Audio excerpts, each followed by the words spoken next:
आज मैं एक कुंडली देख रहा था, तो जो मेरे पास कुंडली आई उसमें पर्सन का सवाल मेरे से था कि मेरी कुंडली के अंदर क्या आपको फॉरेन सेटलमेंट दिख रहा है या नहीं दिख रहा है, और अगर आपको फॉरेन सेटलमेंट दिख रहा है तो वो कब दिख रहा है। ठीक है, तो ये एक सवाल आया। ये पर्सन मुंबई से बिलोंग करते हैं, इनकी एज लगभग 36 के अराउंड है।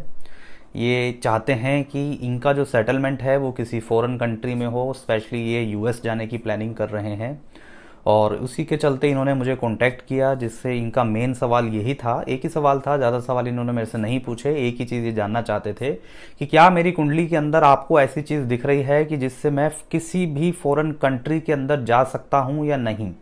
और ये सिर्फ जाना नहीं चाहते थे, ये वहाँ पे परमानेंट सेटल होना चाहते थे। बेसिकली ये अपना जो होमलैंड है, इंडिया है, उससे बाहर किसी दूसरी कंट्री में सेट होना चाहते थे, और इनकी जो प्लानिंग है वो यूएस की ज़्यादा है। तो ये सवाल मेरे पास आया, तो मैंने जो भी था वो उनको मैंने बताया, जैसा भी उनकी कुंडली में था। लेकिन मैंने सोचा कि आप तक भी ये बात पहुंचाई जाए कि कुंडली के अंदर क्या ऐसे योग बनते हैं, क्या ऐसे प्लैनेटरी कॉम्बिनेशंस होते हैं जो आप खुद भी अपनी कुंडली के अंदर देख सकते हैं कि आपकी कुंडली के अंदर आउट ऑफ द कंट्री जाने के या परमानेंट वहां पे सेटल होने के कॉम्बिनेशंस जो हैं उनके योग बन रहे हैं या नहीं बन रहे हैं, और वो कब ट्रिगर होते हैं। ठीक है, तो यही हमारा वीडियो का टॉपिक है। इसी पे ही हम थोड़ी डिटेल में आपको कुछ कॉम्बिनेशंस बताऊंगा। अगर आपको अपनी कुंडली के अंदर वो चीज़ें दिखती हैं तो आप भी अगर आउट ऑफ द कंट्री किसी फॉरेन लैंड के अंदर जाने की ट्राई कर रहे हैं तो ये चीज़ आप पहले थोड़ा सा देख लें। ठीक है, तो सबसे पहले तो आपको अपनी कुंडली बना लेनी है। किसी भी ऑनलाइन सॉफ्टवेयर से आप अपनी कुंडली बना सकते हैं। कुंडली बनाने के लिए आपको 3 चीज़ें चाहिए होती हैं, आपका date of birth, time of birth और प्लेस ऑफ बर्थ। ये 3 चीज़ें अगर आपके पास हैं तो आपकी जो एक्यूरेसी रहती है कुंडली की वो बहुत सही आती है, नक्षत्र वाइज भी, और नक्षत्र से ही हम दशा डिसाइड करते हैं कि आपकी दशा क्या चल रही है। ठीक है, क्योंकि इसके अंदर डिग्रीज का भी रोल होता है कि आपके असेंडेंट की क्या डिग्री है, आपके असेंडेंट लॉर्ड की क्या डिग्री है। दूसरा, आपका जिस भी टाइप का सवाल है उस सवाल को एनालाइज करने के लिए, उसकी कैलकुलेशन के लिए हमें डिग्री देखना बहुत ज़्यादा जरूरी होता है कि वो प्लैनेट कितना ज़्यादा आपको रिजल्ट देने का पोटेंशियल रखता है। तो सबसे पहले तो हम ये समझ लेते हैं कि जब भी हम किसी फॉरेन कंट्री की बात करते हैं तो उसका मतलब क्या होता है। ठीक है, देखिए, जब ये एस्ट्रोलॉजी बनाई गई हमारे ऋषि मुनियों के द्वारा, जब इसके बारे में सब कुछ लिखा गया, तो उस टाइम पे कोई फॉरेन कंट्री या वीज़ा या कोई बाउंड्रीज या कोई लिमिट्स नहीं होती थी। उस टाइम पीरियड पे फॉरेन माना जाता था कि अगर आपका रहने का तरीका, दिन और रात का फर्क आ रहा है वहाँ पे। दूसरी चीज़, वहाँ पे आपका जो हवा है, वहाँ की जो एयर है वो चेंज हो रही है। मतलब जो 5 एलिमेंट्स होते हैं, अगर वो उन सब के अंदर चेंजेस आ रहे हैं तो आप ये मान सकते हैं कि आप किसी फॉरेन कंट्री के अंदर जा रहे हैं। ठीक है, अब मान लीजिए इंडिया का ही हम एग्जांपल ले लेते हैं। कोई इंसान नॉर्थ इंडिया में है और वो जाना चाहता है साउथ में, तो इसको भी हम एक टाइप से फॉरेन ही मानते हैं, क्योंकि इसमें इंसान का जो प्लेस है वो चेंज हो रहा है, इसके जो डिस्टेंस है वो भी काफ़ी ज़्यादा है, इसके अंदर जो लैंग्वेज है वो भी चेंज हो जाएगी, इसमें उसके आसपास का जो एरिया है वो भी चेंज हो जाएगा। और सबसे मेजर पॉइंट, फॉरेन लैंड को हम 12th हाउस से देखते हैं। 12th house is the house of isolation, कि आपको किसी भी जगह पे जाके ऐसा लगेगा कि मैं यहाँ पे बिलोंग नहीं करता हूँ, ये जगह मेरे से बिलोंग नहीं करती है। ऐसी कोई भी जब जगह पे आप अपने आप को पाएंगे तो वो एक फॉरेन लैंड कहलाता है। इसके अंदर जो फॉरेन की जो डेफिनेशन है वो ये है। हम इसके अंदर और भी हाउसेस को कंसीडर करेंगे, सिर्फ एक हाउस से हम ये नहीं बता सकते कि किसी का सेटलमेंट फॉरेन लैंड में होगा या नहीं होगा। तो इसके लिए आपको मेजर 3 हाउसेस देखने होते हैं। एक तो आपका कुंडली का 4th हाउस, ठीक है, जो केंद्र का हाउस होता है 4th हाउस। एक आपको 12th हाउस देखना पड़ेगा और एक आपको 9th हाउस देखना पड़ेगा। कई बार हम जो है 3rd हाउस को भी कंसीडर करते हैं ट्रैवल के लिए, शॉर्ट डिस्टेंस ट्रैवल के लिए। बट हम आज बात कर रहे हैं कि आपका सेटलमेंट होता है या नहीं होता है, तो उसके लिए क्या ऐसी चीजें बनती हैं, क्या ऐसे योग बनते हैं, क्या ऐसे कॉम्बिनेशन बनते हैं जो आप देख सकते हैं। आज की डेट पे बहुत सारे लोग इंडिया से बाहर जाना चाहते हैं और जा भी रहे हैं, लेकिन बहुत सारे ऐसे भी लोग हैं जो वहां से वापस आ रहे हैं, जिनका वहां पे सेटलमेंट नहीं हुआ है।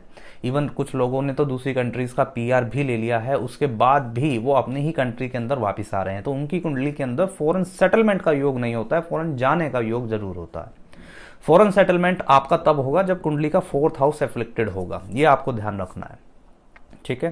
तो ये चीज़ें कुछ मैं आपको बताता हूँ, तो आप उसके अंदर देखिए कि आपको वो किस तरह से इन्फ्लुएंस कर रही है, क्योंकि जो लोग फॉरेन जाने की प्लानिंग कर रहे हैं ये स्पेशली उनको जानना बहुत ज़्यादा ज़रूरी होता है, क्योंकि वो क्या होता है कि कई बार वीज़ा के लिए अप्लाई करते हैं, रिजेक्ट हो जाता है, दोबारा अप्लाई करते हैं, रिजेक्ट हो जाता है, फिर अप्लाई करते हैं, रिजेक्ट हो जाता है, फिर वो फ्रस्ट्रेट हो जाते हैं, परेशान हो जाते हैं। तो उनको पहले देख लेना चाहिए कि उनकी कुंडली के अंदर क्या बाहर जाने की प्लैनेट्स अलाउ कर भी रहे हैं या नहीं कर रहे हैं। तो हम इसी चीज़ को लेकर चलते हैं। सबसे पहले आपको देखना है फोर्थ हाउस।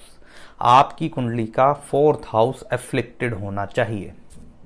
एफ्लिक्टेशन से मेरा मतलब है कि या तो वहाँ पे शनि की प्लेसमेंट हो, या वहाँ पे राहु की प्लेसमेंट हो, या वहाँ पे केतु की प्लेसमेंट हो। ये चीज़ आपको देखनी है। इन में से कोई कॉम्बिनेशन भी हो सकता है।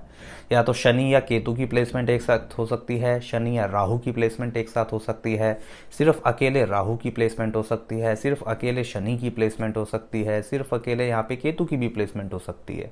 अगर आपको इस तरह की चीज़ दिखे तो आप ये मानिए कि एक चीज़ तो आपकी टिक हो गई कि मेरी कुंडली के अंदर मेरे को अपने घर से, जहाँ पे मेरा जन्म हुआ है, जहाँ मेरा जो एनवायरनमेंट है, वहाँ से दूर तो जाना ही पड़ेगा। अब ऐसा भी होता है कि एक सिटी चेंज कर लिया, मान लीजिए कोई दिल्ली में रहता है, वो दिल्ली से जाके किसी और लखनऊ के अंदर वो सेट हो गया, दिल्ली से जाके वो चंडीगढ़ में कहीं उसकी सेटिंग बन गई, दिल्ली से जाके वो कहीं जयपुर में रह रहा है। तो एक ये चीज़ भी होती है। ये तभी होगा जब फोर्थ हाउस कुंडली का एफ्लिक्टेड होगा। तो हमें सबसे बेस तो यही देखना है कि सेटलमेंट है या नहीं है।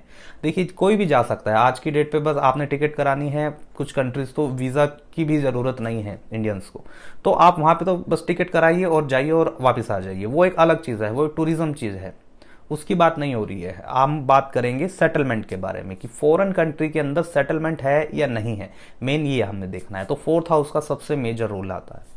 दूसरी चीज़ जो हमें मेजर लेके चलनी है वो है कि फोर्थ हाउस का लॉर्ड, ठीक है, जो भी आपका बन रहा है आपके लगन के अकॉर्डिंग, वो अगर 12th हाउस में चला गया है, ठीक है, मान के चलते हैं आपकी एरीज असेंडेंट की कुंडली है, एरीज असेंडेंट की जिसकी कुंडली होगी उसका जो फोर्थ हाउस बनेगा वो कैंसर बनेगा।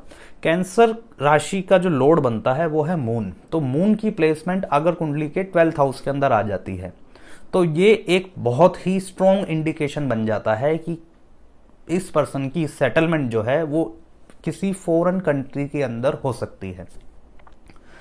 अभी हम इस पे श्योर शॉट नहीं बोल सकते क्योंकि बहुत सारे कॉम्बिनेशन आपको लगाने पड़ेंगे। सिर्फ एक कॉम्बिनेशन या दो कॉम्बिनेशन से नहीं चलेगा। पहला कॉम्बिनेशन मैंने आपको बताया कि फोर्थ हाउस एफ्लिक्टेड होना चाहिए, ठीक है। दूसरा कॉम्बिनेशन मैंने बताया कि फोर्थ का लॉर्ड 12th में होना चाहिए। तीसरी चीज आप और भी देख सकते हैं कि जो 12th हाउस का लॉर्ड है वो फोर्थ में आ जाना चाहिए। 12th हाउस का लॉर्ड, अगर हम एरीज असेंडेंट की ही कुंडली की बात करें तो 12th हाउस में 12 नंबर साइन आएगा पाइसिस, जिसका जो लॉर्ड बनता है वो है जुपिटर, ठीक है। जुपिटर की प्लेसमेंट अगर फोर्थ हाउस में आ जाती है इसी पर्सन की चार्ट के अंदर तो भी ये एक फॉरेन सेटलमेंट का योग बनता है। 12th हाउस का लॉर्ड फोर्थ में, फोर्थ हाउस का लॉर्ड 12th में, या इन दोनों के अंदर परिवर्तन योगा भी हो सकता है। तो ये चीज आपको देख के चलनी है मेजर, मतलब लॉर्ड की प्लेसमेंट कैसे है। ये दूसरा आपका पॉइंट था जो आपको मेजर लेके चलना है। तीसरी चीज आप ये मान के चलिए कि आपको 9th हाउस को भी देखना पड़ेगा, क्योंकि 9th हाउस जो होता है वो एक लॉन्ग डिस्टेंस ट्रेवल का भी होता है।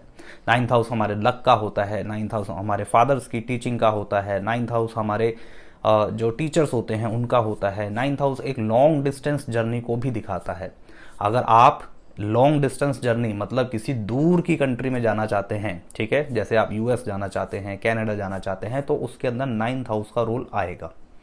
9th हाउस का लॉर्ड आपका फोर्थ में आ जाए, 9th हाउस का लॉर्ड आपका 12th में चला जाए, या 12th और फोर्थ का लॉर्ड आपका दोनों 9th में आ जाए।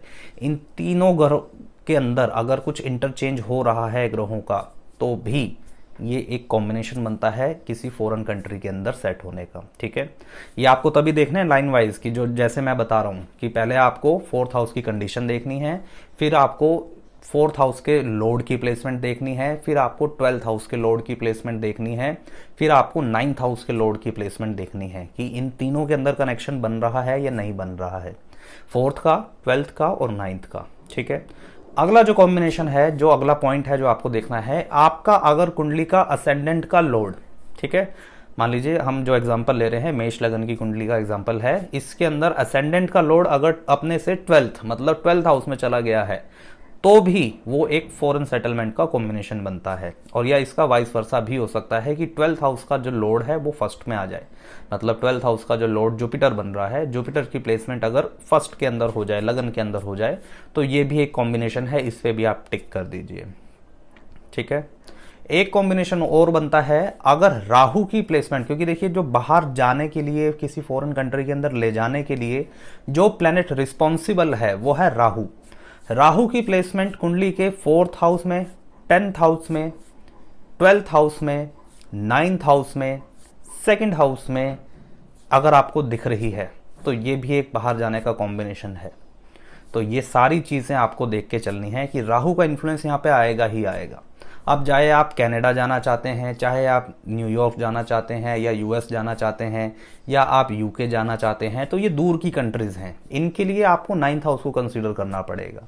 लेकिन अगर आप किसी नेबरिंग कंट्री में जा रहे हैं तो उसके लिए आपको 9th की जगह 3rd हाउस को हमें कंसीडर करना पड़ेगा। जैसे मैंने अभी जो कॉम्बिनेशन 9th हाउस के साथ बताए वो आपको 3rd हाउस के साथ लगाने पड़ेंगे। ठीक है, अब इसके अंदर मेजर रोल आता है कि हम जाएंगे कब, तो उसके लिए आपकी महादशा, आपकी अंतरदशा और आपका जो राहु का प्लेसमेंट का जो ट्रांजिट है वो आपको देखना सबसे ज्यादा जरूरी है।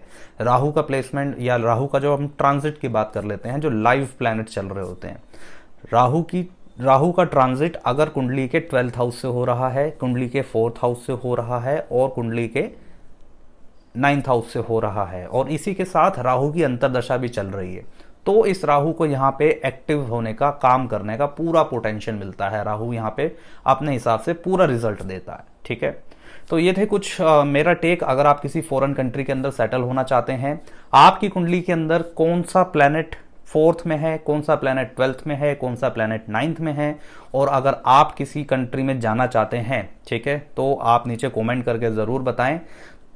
इस तरह की वीडियोस अगर आपको अच्छी लगती हैं, आप पसंद करते हैं, तो चैनल को आप सब्सक्राइब कर लीजिए, वीडियो को लाइक कर लीजिए, शेयर कर लीजिए। मिलते हैं आपसे अगली वीडियो में, तब तक के लिए राधे राधे।